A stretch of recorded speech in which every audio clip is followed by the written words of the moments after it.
예, 반갑습니다. 오늘 우리에게 주신 하나님의 말씀입니다. 디모데전서 2장 4절입니다. 하나님의 뜻이 무엇인지 오늘 보겠습니다. 하나님은 모든 사람이 구원을 받으며 진리를 아는 데 이르기를 원하시느니라.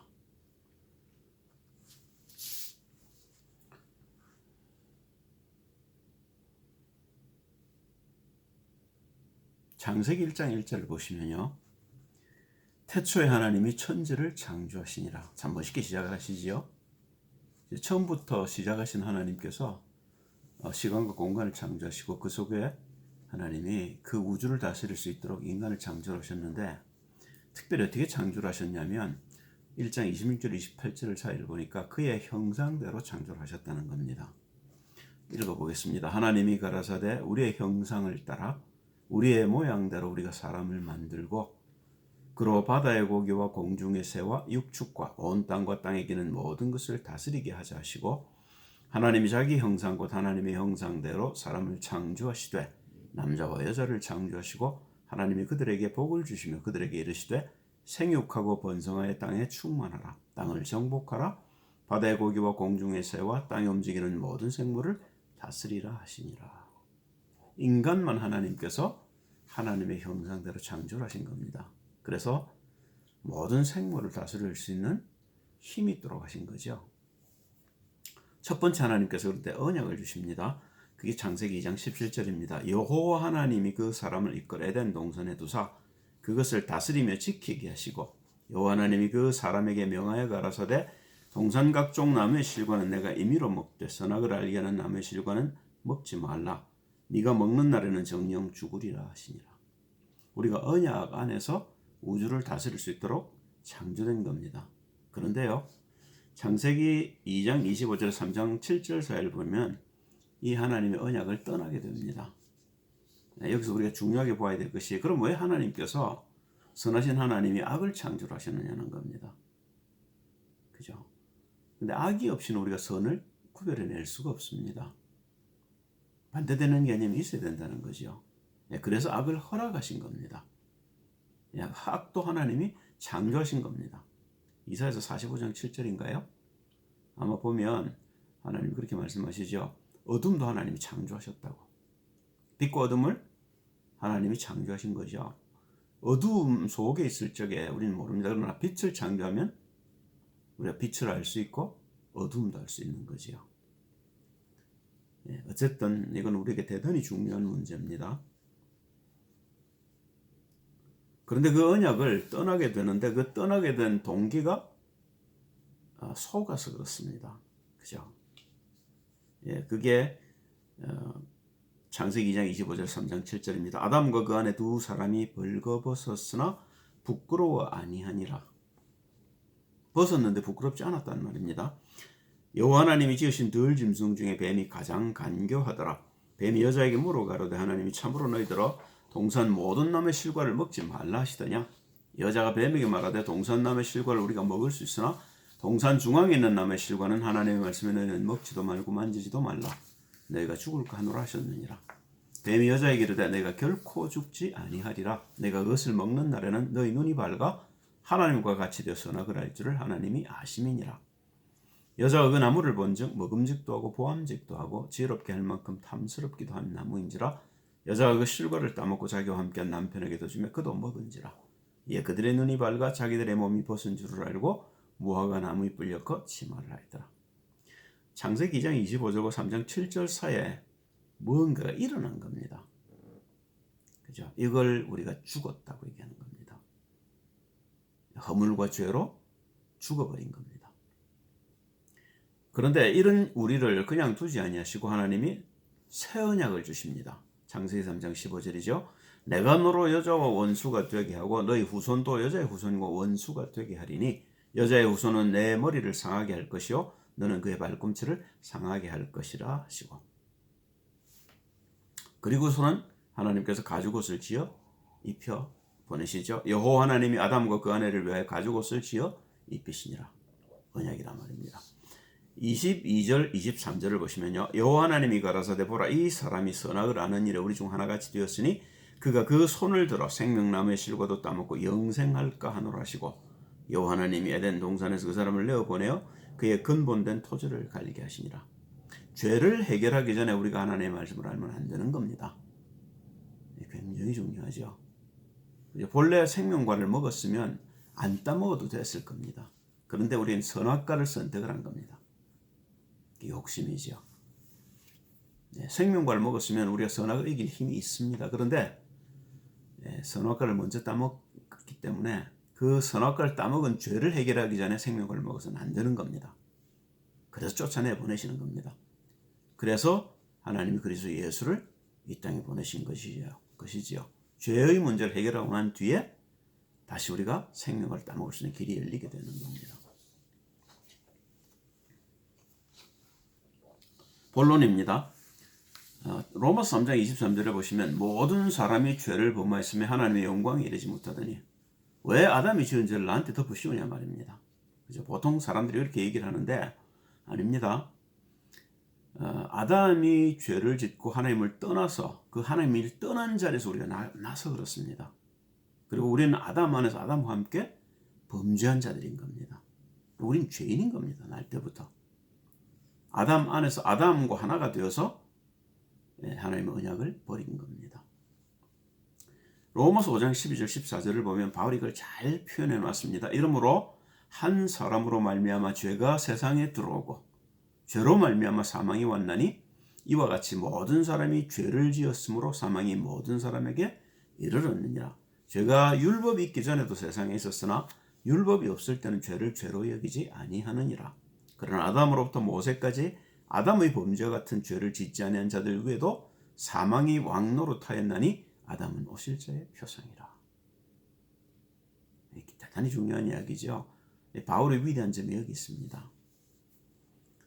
자, 그러면 우리가 이 사망에서 벗어나는 길을 하나님이 주셨는데 그게 그리스도란 말입니다. 주님이 오셔서 뭐라고 말씀하셔요? 우리가 죽었기 때문에 생명을 주러 오셨다고 얘기하는 겁니다. 인자가 온 것은 양으로 생명을 얻게 하고 풍성히 얻게 하려 하셨죠.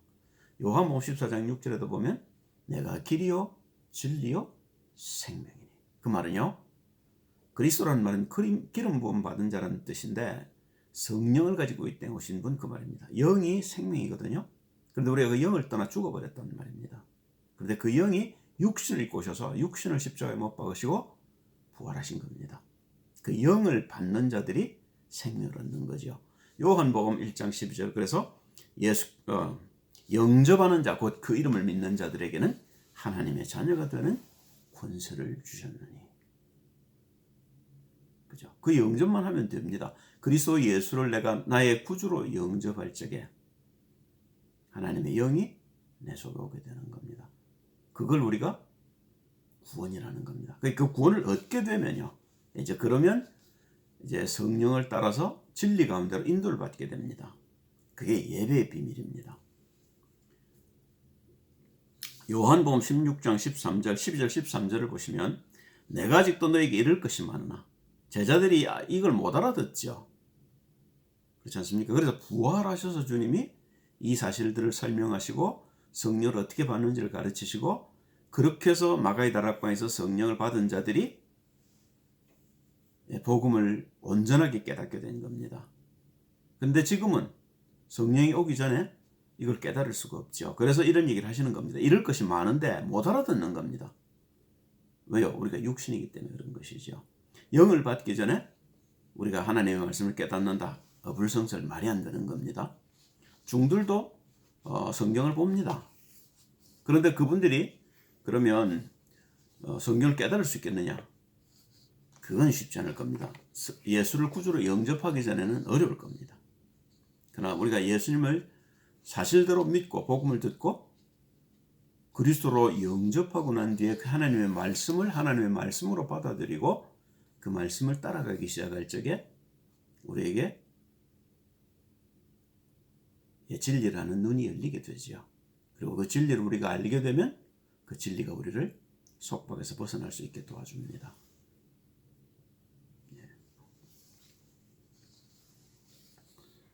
요한복음 16장 12절 13절이 이렇게 얘기하고 있습니다. 내가 아직도 너에게 이를 것이 많으나 지금 주님이 돌아가시기 전에 마지막으로 제자들에게 하시는 말씀인 겁니다. 지금은 너희가 감당치 못하라. 들어도 못 알아듣는다 그 말입니다. 귀가 있어도 못 알아듣는다 그 말이에요.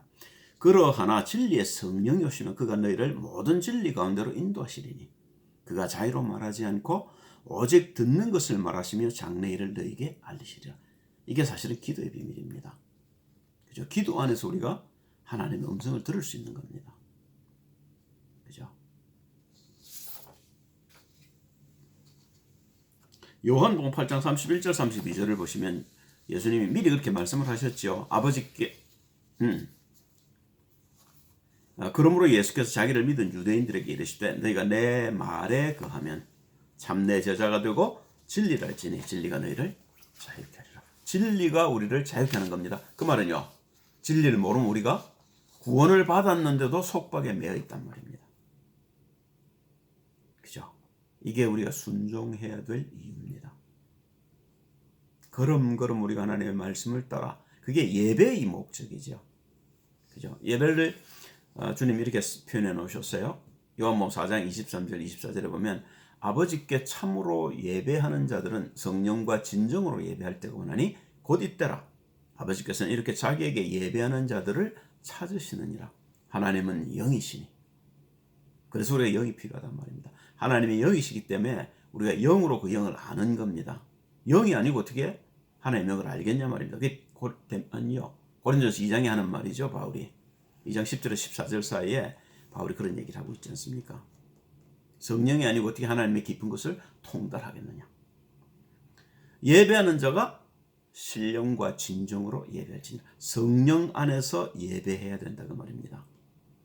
이게 성령의 인도입니다. 그죠? 그러니까 우리가 구원받은 백성은 예배의 목숨을 걸어야 됩니다. 그런 얘기를 많이 들으셨을 겁니다. 예배 목숨을 걸어라. 그런데 실제로 우리가 예배 목숨을 안 걸거든요. 하나님의 말씀에 우리의 생명을 걸어야 하는데도 안 합니다. 그래서 우리가 못 자라는 것이고 우리가 속박에서 벗어나지를 못하고 자유를 얻지 못하고 자유를 누리지를 못하게 되는 겁니다. 그러니까 예배가 얼마만큼 중요한지, 그렇죠? 그리고 우리가 그렇게 해서 듣는 말씀을 우리가 일주일 내도록 가슴 속에 묵상하셔야 합니다. 받은 말씀을 듣고 또 듣고 또 보고 또 보고 하셔야 되는 겁니다. 출애굽기를 보시면요, 예수님이 하나님께서 구원받은 백성에게 주신 것이 십계명입니다. 구원 못 받은 백성에게 준 것이 아닙니다. 구원받은 백성에게 가나안을 가라고 주신 말씀이 복음입니다. 그게 십계명입니다. 보겠습니다. 출애굽기 20장 1절 17절이죠. 하나님이 이 모든 말씀으로 일러 가라사대 나는 너를 애굽 땅 종되었던 집에서 인도해낸 너희 하나님 여호와로라. 너는 나 이외에 다른 신들을 내게 있게 말지니라. 너를 위하여 새긴 우상을 만들지 말고 또 위로 하늘에 있는 것이나 아래로 땅에 있는 것이나 땅 아래 물속에 있는 것의 아무 형상이든지 만들지 말며 그것들에게 절하지 말며 그것들을 섬기지 말라. 나 여호와 너의 하나님은 질투하는 하나님인즉 나를 미워하는 자의 죄를 갚되 아비로부터 아들에게로 3, 4대까지 이르게 하거니와 나를 사랑하고 내 계명을 지키는 자에게는 1000대까지 은혜를 베푸느니라. 너는 너의 하나님 여호와의 이름을 망령되이 일컫지 말라. 나 여호와는 나의 이름을 망령되이 일컫는 자를 죄 없다 하지 아니하리라. 안식일을 기억하여 거룩히 지키라. 제7일은 너의 하나님 여호와의 안식일인즉 너나 내 아들이나 내 딸이나 내 남종이나 내 여종이나 내 육축이나 네 문 안에 구하는 객이라도 아무 일도 하지 말라. 이는 여섯 동안에 나 여호와가 하늘과 땅과 바다와 그 가운데 모든 것을 만들고 제7일에 쉬었습니다. 그러므로 나 여호와가 안식일을 복되게 하여 그날을 거룩하게 하였느니라. 네 부모를 공경하라. 그리하면 너희 하나님 나 여호와가 내게 준 땅에서 네 생명이 길리라. 살인하지 말지니라. 간음하지 말지니라. 도적질하지 말지니라. 네 이웃에 대하여 거짓 증거하지 말지니라. 네 이웃의 집을 탐내지 말지니라. 네 이웃의 아내나 그의 남종이나 그의 여종이나 그의 소나 그의 나귀나 무릇 네 이웃의 소유를 탐내지 말지니라. 자, 그리고 나서요, 출애굽기 40장 20절 21절을 보시면 그가 또 증거판을 궤 속에 넣고, 언약 궤 속에 넣었단 말이죠. 속죄소를 궤 위에 두고 또 그 궤를 성막에 들여놓고 장을 들여서 이게 지성소입니다. 그 증거 궤를 가리우니 하나님과 우리가 갈라졌다 그 말입니다. 우리가 하나님을 만나는 길이 아직 안 열렸다 그 말이죠. 여호와께서 모세에게 명하신 대로 되니라. 그리고 말입니다. 민수기 2장 1절 2절을 보시면요. 여호와께서 모세와 아론에게 일러 가라사대 이스라엘 자손을 각각 그 기와 그 종족의 기호 곁에 진을 치되 회막을 사면으로 대치라. 회막 중심으로 살아라 그 말입니다. 하나님의 말씀 중심으로 살아라 그 말이에요. 그렇게 하면 하나님이 우리를 인도하여서 요단을 건너게 하시겠다는 말입니다. 요한복음 14장 26절 27절을 보시면요. 주님께서 이런 말씀을 하셔요. 보혜사 곧 아버지께서 내 이름으로 보내실 성령 그가 너에게 모든 것을 가르치시고 내가 너에게 말한 모든 것을 생각나게 하시리라. 평안을 너에게 끼치노니 곧 나의 평안을 너에게 주노라. 내가 너에게 주는 것은 세상이 주는 것 같지 아니하니라. 너희는 마음의 근심도 말고 두려워하지도 말라. 하나님 우리와 함께 하시는데 우리가 두려워할 필요 없지요. 그죠? 우리가 하나님을 잘 모르면 두렵습니다. 그죠? 그 두려움에서 우리가 못 벗어납니다. 예, 그러면 우리가 구원받아 놓고 불신자처럼 살다 죽는 거죠. 구원받아 놓고요. 이런 억울할 일이 있겠습니까? 이 일을 잘 알았던 바울은 로마서 8장 6절에 이렇게 이걸 설명합니다. 육신의 생각은 사망이요 영의 생각은 생명과 평안이라. 그렇죠. 우리가 그리스도 예수를 따라 성령의 충만함에 이르는 길이 이 길이란 말입니다. 우리가 성령에 충만할수록 우리에게 두려움은 사라지게 되고 평안함 속으로 들어가게 됩니다. 그게 임마누엘입니다. 임마누엘 하시려고 주님은 오셨고 그 임마누엘 하신 주님이 우리를 이끌어서 우리가 완전한 평안 속으로 들어가도록 우리를 지금도 오늘도 인도하고 계시단 말입니다. 뭘 통해서요? 오늘 말씀을 통해서입니다. 자, 그러면 어떤 일이 생기냐면 여호수아 5장 9절을 보면요. 여호와께서 여호수아에게 이르시되 내가 오늘 너희 애굽의 수치를 너희에게서 굴러가게 하였다 하셨으므로 그곳 이름을 오늘날까지 길갈이라 하느니라. 애굽의 수치가 굴러갔단 말입니다. 드디어 자유를 얻었단 말입니다. 이해되셔요? 그게 할례의 비밀이고 그게 십자가의 비밀이란 말입니다. 마태복음 27장 50절 51절에 보면 주님이 큰 소리를 지르고 돌아가시죠. 다 이루었다. 예, 그 사실을 이렇게 표현해 놨습니다. 예수께서 다시 크게 소리 지르시고 영원히 떠나시다. 이에 성소 휘장이 위로부터 아래까지 찢어 둘이 되고 땅이 진동하며 바위가 터지고 하나님 만나는 길이 열렸단 말입니다. 이제는요. 이 사실을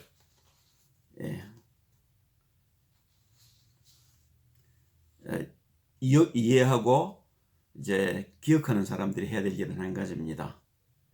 이사야서 40장 6절 11절을 보면 이사야가 이 얘기를 이렇게 표현해 놨습니다. 말하는 자의 소리여 가로되 외치라. 대답하되 내가 무엇이라 외치리까. 가로되 모든 육체는 풀이요 그 모든 아름다움은 들의 꽃 같으니 풀은 마르고 꽃은 시들면 여호와의 기운이 그 위에 불미라. 이 백성은 실로 풀이로다. 풀은 마르고 꽃은 시드나 우리 하나님의 말씀은 영영이 서리라 하라. 육신을 붙들고 살면 안 된다는 말입니다. 그래서 영원한 하나님의 말씀을 붙들라는 거죠. 아름다운 소식을 시온에 전하는 자여 너는 높은 산에 오르라. 아름다운 소식을 예루살렘에 전하는 자여 너는 힘써 소리를 높이라. 두려워 말고 소리를 높여 유다의 성읍들에 이르기를 너희 하나님을 보라 하라. 보라 주 여호와께서 장차 강한 자로 임하실 것이요 친히 그 팔로 다스릴 것이라. 보라 상급이 그에게 있고 보응이 그 앞에 있으며 그는 목자같이 양무리를 먹이시며 그 어린 양을 그 팔로 모아 품에 안으시며 젖먹이는 암컷들을 온순히 인도하시리로다. 예수님이 오셔서 성령으로 인도하실 사실을 미리 이렇게 얘기해 놓으신 겁니다. 그리고 디모데후서 4장 1절 2절에 보면 바울이 디모데에게 경계하는 것이지요. 그렇죠? 디모데가 미리 미안합니다. 디모데전서 2장 4절에 디모데에게 말한 거 아닙니까? 하나님의 뜻을 얘기해 놓고 그 하나님의 뜻을 어떻게 전하는지를 이제 마지막으로 설명하는 겁니다. 4장 1절 2절이죠. 하나님 앞과 산자와 죽은 자를 심판하실 그리스도 예수 앞에서 그의 나타나실 것과 그의 나라들을 두고 엄히 명하노니 너는 말씀을 전파하라. 때를 얻든지 못 얻든지 항상 힘쓰라. 범사의 오래 참음과 가르침으로 경책하며 경계하며 권하라. 하나님의 말씀을 왜 전해야 됩니까? 그 속에 그리스도를 통해서 우리가 완전한 자유 속으로 들어가서 하나님이 그리스도 예수를 보내신 하나님의 목적이 우리 가운데 이루어질 뿐 아니라 우리를 통해서 모든 사람이 진리라는 데 이르도록 하나님이 이끄시겠다는 겁니다. 그런 귀한 존재로 하나님이 여러분과 저를 불러주신 겁니다. 할렐루야. 기도하겠습니다. 할렐루야. 주님 감사합니다. 오늘도 말씀을 주셔서 우리에게 힘을 주시니 찬양을 드립니다. 말씀대로 우리가 그리스도를 동행하는 비밀 속에서 날마다 하나님을 알아가고 그 하나님 안에서 이제 자유를 얻고 얻은 자유를 온 땅에 선포하는 전도자로 설 수 있게 하옵소서. 주 예수 그리스도 이름으로